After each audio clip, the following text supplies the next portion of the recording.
အားလုံးပဲမင်္ဂလာပါတချို့လူတွေက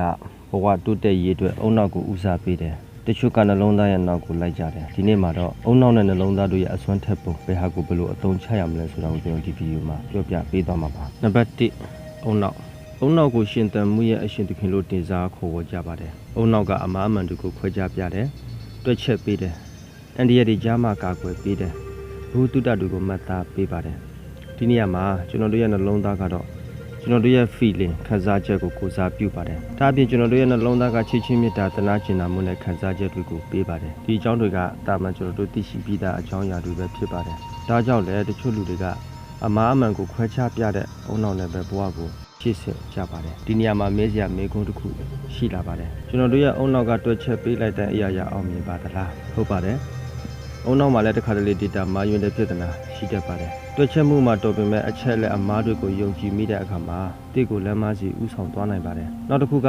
တဘာဝတရားဆိုတဲ့ထိန်းချုပ်မရတဲ့အင်အားစုပါ။ဘယ်လောက်ပဲ AI တွေအုံနောက်တွေနဲ့တွက်ချက်ထားပါစေ။တဘာဝဘေးအန္တရာယ်ရုပ်တရက်ဖျားနာမှု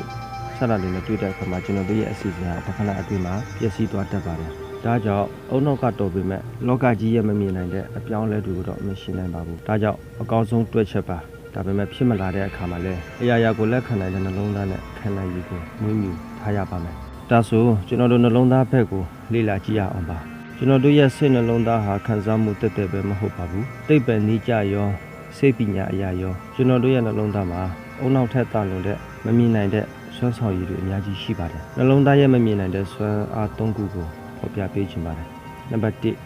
ပဋိပက္ခကိုကြိုသိနိုင်တဲ့အာယုံ6ပါအုံနောက်ကအချက်လက်တွေကိုတစ်ချက်ချင်းတွဲချက်နေချိန်မှာကျွန်တော်တို့ရဲ့နှလုံးသားကတခုခုတော့မားနေပြီဆိုတာကိုချက်ချင်းသိလိုက်တာမျိုးပါအုံနောက်ကမမြင်နိုင်သေးတဲ့အန်ဒီရဲ့ဒါမှမဟုတ်အောင်မြင်မှုကိုနှလုံးသားကကြိုတင်ခံစားမိတာမျိုးပါနံပါတ်2စွမ်းအင်စက်ကွင်းသိပ္ပံပညာလေ့လာချက်အရနှလုံးသားကထုတ်လွှတ်တဲ့လျှက်စစ်တန်လိုက်စက်ကွင်းကအုံနောက်ကထုတ်လွှတ်ထားတာတဲ့စာပေါင်း9000ကျော်ပို့ပါတယ်ဥပမာကျွန်တော်တို့ကစကားတစ်ခုမှမပြောဘဲလူတယောက်ဘေးနားသွားလိုက်တာနဲ့အဲ့ဒီလူရဲ့စိတ်နေစိတ်ထားကိုခံမှန်းမိတာမျိုးပါခုနံပါတ်3အချက်ကတော့ဆွဲဆောင်မှုနေရာမှာပါအုံနောက်ကလိုချင်တယ်လို့ပဲစဉ်းစားနိုင်ပေမဲ့နှလုံးသားကတော့အဲ့ဒီအရာကိုတကယ်ဖြစ်လာအောင်ကျွမ်းငင်နိုင်တဲ့စွမ်းအင်ရှိပါတယ်တင်တကယ်ယုံကြည်ပြီးခံစားချက်ပြင်းထန်တဲ့အရာတွေကလောကမှာတကယ်ဖြစ်လာတတ်ပါတယ်အုံနောက်ကို data အမားတွေပေးမိရင်တောင်မှနှလုံးသားတွေကကိုကျင့်တရားနဲ့အသိစိတ်ကသိမြင်တတ်ပါတယ်အချုပ်ပြောရရင်